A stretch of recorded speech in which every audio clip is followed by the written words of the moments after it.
নিশুপুর জঙ্গলে অনেক হাতি বাস করত।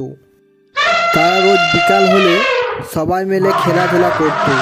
আবার তাদের মধ্যে অনেকে গান গাইত, তারপর নাচ করত। এইভাবে তাদের দিন কাটতে থাকে। একদিন এক কাঠুরিয়া গাছ কাটার জন্য ওই বনে আসে।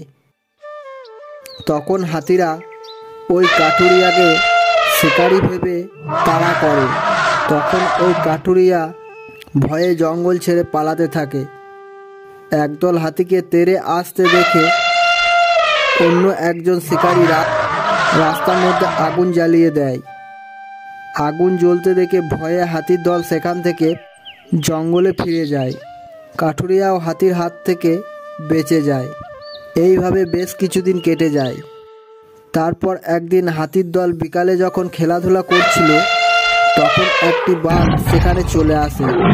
আর হাতির দল তাকে দেখে ভয় পেয়ে সেখান থেকে পালাতে থাকে। সেদিনের মতো তারা বাঘের হাত থেকে বেঁচে যায়।